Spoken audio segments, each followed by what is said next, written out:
Hello everyone, I'm here a little early this week, but I felt like I had to put a video out there after the events of last night. Hope everybody had a good Halloween. I know I did. Let's see, I went to a bar, I watched a little bit of the football game, which turned out to be a really good game, actually. I caught the end of it after Raw. I normally don't care about the AFC West, because they're kind of like the exact opposite of the NFC East, which is the one I care about, obviously.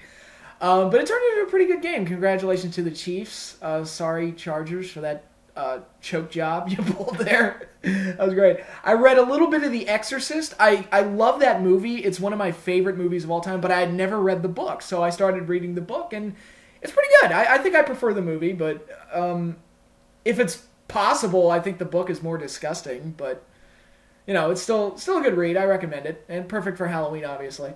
And, of course, I watched Monday Night Raw, which featured the Muppets. And so my Halloween consisted of alcohol, football, wrestling, Muppets, and The Exorcist. What an odd mix that is, right? But, yeah, let's get into Raw. Number one, I said that with the Muppets on the show, there was a real good chance that this was not going to be a very good wrestling show. And, you know, typically, the last few weeks, Raw hasn't been a good wrestling show without the Muppets, so my expectations for the wrestling material on this show was very low anyway.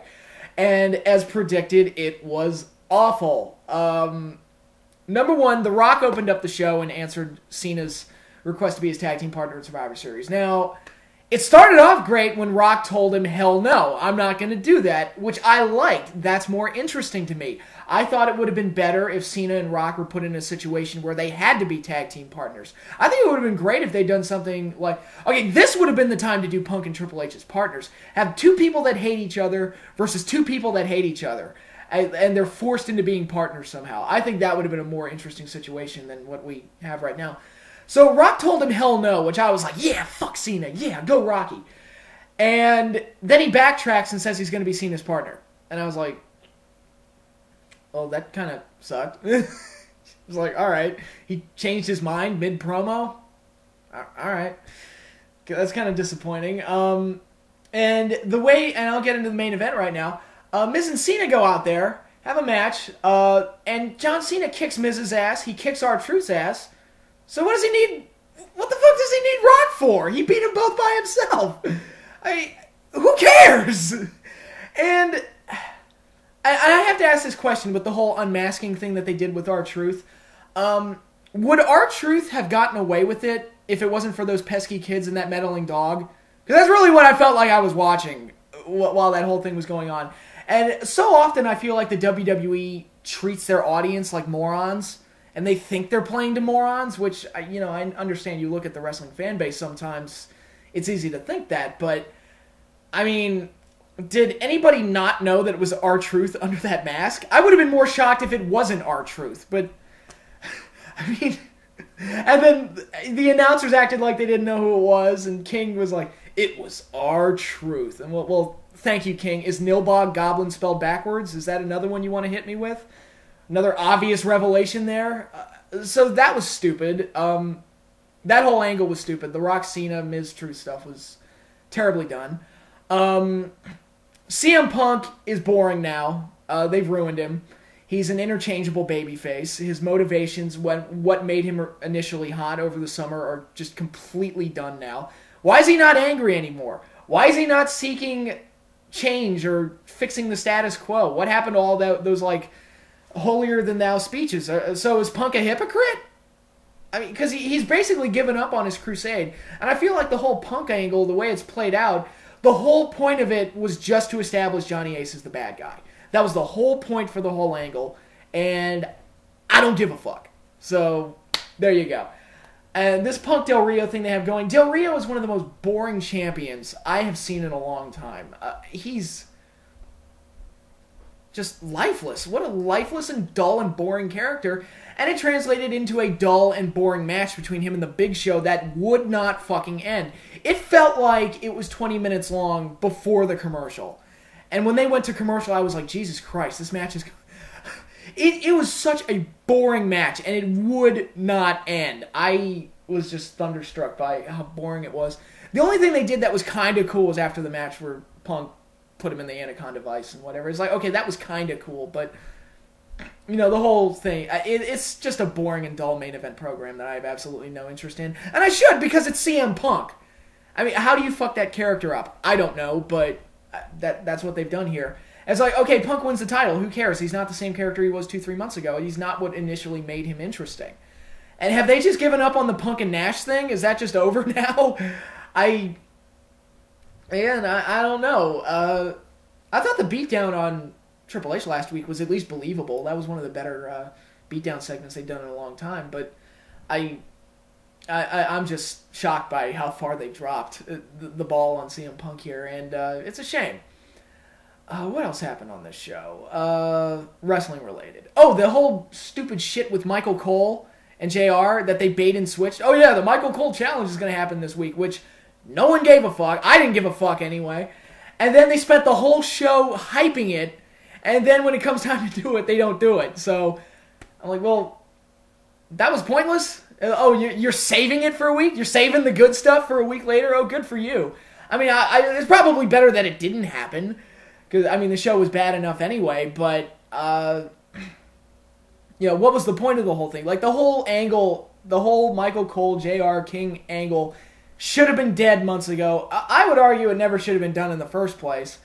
And I just don't give a shit. I just don't give a shit. And other stuff, there was a tag match. I don't care. And have you noticed that every single televised tag match is exactly the same? And I don't mean since Air Boom won the titles. I just mean in general for the last 5 years.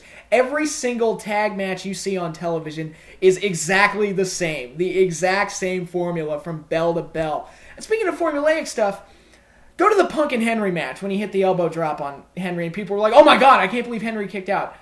Maybe I'm wrong here. I don't think I've seen, since CM Punk started doing that elbow drop since Randy Savage passed away, obviously, has he beat anybody with it? Has he? Because if he hasn't, then why should I think he's going to beat Mark Henry with it? Cena, he does that cool looking, it looks like a Fameasser off the top rope, really. And it looks kind of cool. But I've never seen him beat anybody with it, so how great of a spot is it really? And they've really kind of cornered themselves into this formulaic BS where a match can only end on a finisher, and it really, I think, kills the drama of the match. Like, I should sit there and think when Cena hits that leg drop move, the match could potentially end right there. When Punk hits the elbow smash, or when Miz does that, like, knee down DDT that he does, I should think that could potentially be the end of the match, but oh wait, that's not their finisher. So it's not. And that's a major problem with how I talk about how storylines are formulaic and shitty. We're getting to a point where the matches have become really formulaic, and that's a problem that needs to be addressed. But yeah, the wrestling content on this show was weak at best, and I knew it would be. They've got no storylines going on right now that are any good. And I just didn't give a shit about any of that stuff.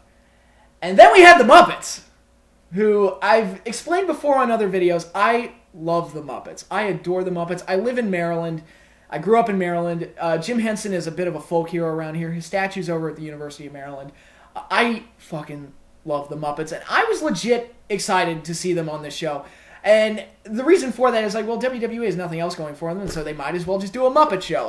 I'm more interested in seeing Kermit the Frog and Miss Piggy than I am most of the wrestling roster right now.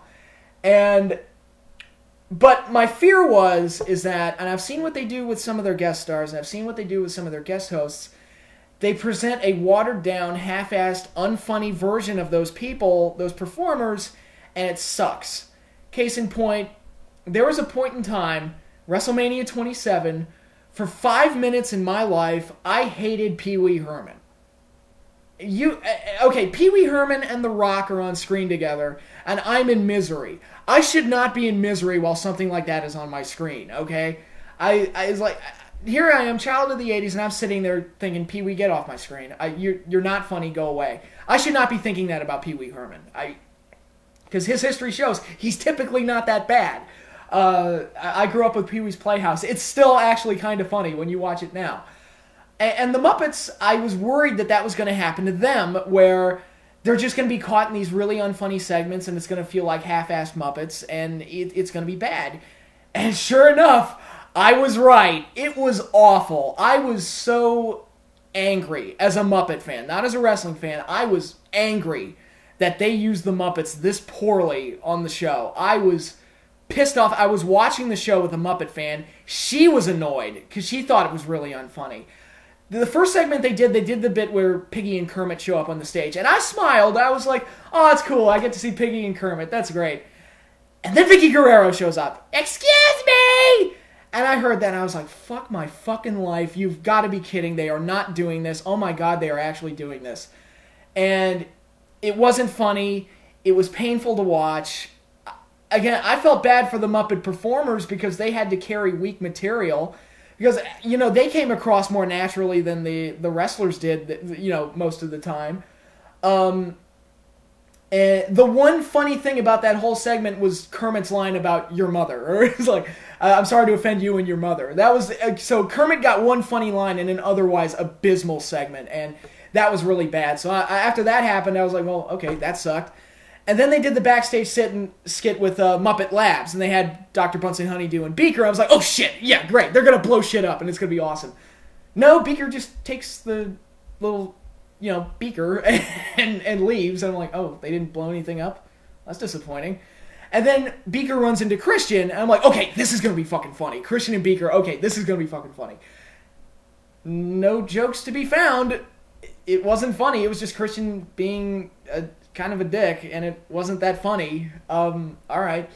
And they did the bit with Sheamus and Beaker, which was okay. I didn't think it was that great. And I was like, alright, well, that was kind of lackluster. And then, oh my God, I gotta get into Statler and Waldorf. What did they do to Statler and Waldorf? To watch Statler and Waldorf try to make the What Chance funny was so sad to me. And, you know, when people ask me, who do you like more, Patrick? Do you like The Rock or do you like Stone Cold Steve Austin more? Because that's kind of like the new question for modern day wrestling fans. Who was better, Rock or Austin? I say Rock, and one of the reasons I give is that Rock didn't invent the What Chance. That is one of the worst contributions to professional wrestling ever, and I don't think I will ever fully forgive Stone Cold Steve Austin for doing that. And to watch Statler and Waldorf try to make it funny just made me cringe, and it was awful. And then they showed up again later in the show, and that was not funny at all. And I'm like, you've got Statler and Waldorf, and it's not funny. I mean, they were like the kings of the one-liners for the Muppet Show, and what's going on here? And they finally got a good line in at the very end of the show, like right before the Cena Miz match where they knocked the Miz. It's like, I can't see anything. Well, good, you're lucky because John Cena's going to be facing the Miz. Oh! That was funny. I was like, okay, thank God Statler and Waldorf got a good line in there because that was what pissed me off the most is how unfunny they were. And they did the backstage segment with Fozzy and Gonzo, where, again, they're interacting with Swagger, Vicky Guerrero, and Dolph Ziggler, who are completely out of their element interacting with these characters. And, again, the segment wasn't funny. They repeated a bit from the Muppet Show where Gonzo had his arms stretched. I guess that bit just doesn't work without John Cleese. I don't know. But that wasn't funny. And I walked away from that segment thinking, wow, Fozzie Bear's reactions and delivery was more believable than anybody else in the segment. Jack Swagger and Dolph Ziggler should be ashamed of themselves. And Vicky Guerrero, she is what she is. I mean, you know, whatever. I mean, when Fozzie Bear, a puppet bear, is the most believable character in a segment, we've got problems. Major, major problems. And then they did the, one of the matches, Animal showed up and he was a timekeeper. I was like, okay, let Animal go crazy on the bell. No, he's only on screen for 2 seconds because we got to do that bullshit Santino and Jack Swagger match that nobody gives a shit about. I was like, oh. And I was watching that match the whole time thinking, is Animal going to show up? Are you going to show Animal going crazy on the bell? No? Of course. No, he was just there. Okay. Beaker showed up and did a run-in, which was, again, kind of funny. Not great. But, alright, whatever. And then they did the bit with Piggy in the back. And Piggy being Piggy was funny. And seeing her karate chop Hornswoggle was like, thank God. Thank God that happened. Because, you know, I hate Hornswoggle. So to see Piggy kick his ass was kind of funny. But, and then they did the bit where Cody paper-bagged Kermit. And that wasn't funny at all. And my friend that I was watching it with, she turned to me and said, was that supposed to be funny? I was like, I don't know. Go ask Vince McMahon. I don't know what goes through that man's mind. It wasn't funny. And that pretty much sums up the whole like Muppet experience on this show. I was watching really good performers have to carry weak material and weaker performers that don't have any business sharing the stage with them. It was like watching Muppets from Space again, where they were interacting with Kathy Griffin, Rob Schneider, David Arquette, and so many other guys. I was sitting there thinking, Gonzo's had better careers than all these people. Which, by the way, Gonzo, I would totally take him as WWE champion over Del Rio. Do you know that whole speech he was doing? I can be a WWE champion. It's like, you know what? If Del Rio can be, so can you, buddy. I would be much happier with Gonzo as WWE champion, and I wish I was kidding. But as a Muppet fan, it was really a miserable experience for me because it was so beneath the standards of what I expect to see out of the Muppets. And maybe because it was the Muppets, I just expected, or maybe I put more thought into it than the WWE did. I don't know, but it was bad. It was pretty bad. And I'm just sitting here thinking, all the things they could have done. Okay, Crazy Harry works pyro. There's got to be a musical number, right? Because the Muppets are known for their music, and they've always been known for their song and dance numbers, which were always fantastic. That was one of the things that Muppets from Space was missing, is that it was just a bunch of 70 rehash songs. There were no dance numbers or no original Muppet songs, and that really hurt that movie.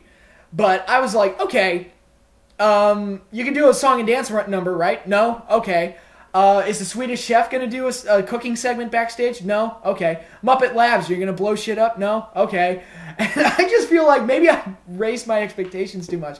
My apathy towards the current state of the WWE kind of led me to believe that the Muppets were just, or maybe wishful thinking, just like, okay, just let the Muppets take over the whole show, because I don't give a shit about anything that you're doing right now. And what we got was a mostly unfunny, terrible version of something that I love, and it really upset me because, the WWE is bad enough when they put on shitty wrestling products. When they go outside the wrestling bubble and start ruining other things that I love, I get pissed off, and that royally pissed me off to see what happened with the Muppets the other night, or last night. And I was just angry after it was over, and it kind of confirmed my initial reaction when I heard the Muppets were going to be on this show. I was thinking, are they too good for this? And when it was done, I was like, yeah, they really were too good for this. This was so far beneath them. It was terrible. And maybe the Muppets don't belong on a show like this. I don't know. Maybe the two just don't mix. I don't know. I remember when WCW did Chucky, and I was like, I kind of like Chucky. So, and people were bashing it just for the premise. I'm not saying the Chucky stuff they did was any good. I'm just saying, I kind of like Chucky, and they could have done something funny with it if they'd done it right. I don't know. But, I do love the Muppets, and I wanted something good out of the show, and I don't feel like I got it. I just got a couple of good lines where the Muppet performers were elevating weak material, and that upset me. It really made me mad. And, I'm just sitting here thinking, I'm so angry with the WWE right now. When the show was over, I was like, fuck you people, fuck the WWE, I fucking hate you, you fucking company. You've trampled all over the legacy of Jim Henson. I'm pissed off. And, I started going off on a rant like, okay, what other shit from my childhood are you going to ruin? You're going to, bring the Thundercats on? You're going to ejaculate on the Sword of Omens? Are you going to, I don't know, are you going to bring Freddy Krueger and Jason Voorhees out and have them do a job to Santino? I mean, what are you going to do? I don't know. Just to make me miserable. So yeah, please don't go outside the wrestling bubble anymore, because it's typically bad, and when it's something that I really do love and I am a fan of, I'm still going to go see the new Muppet movie. I get upset when you don't do it right, and I don't feel like the Muppets were done justice here, and it just came off really badly, I thought. But that's how I feel. This is not going to be my video for the week. I am going to do one later this weekend, so look forward to that. And if y'all enjoyed the Halloween Muppet Show, which I'm hearing some people did enjoy it, I mean, good for you. I'm glad somebody liked it, I guess. I thought it was terrible, but I'll see y'all later this week, and have a good one.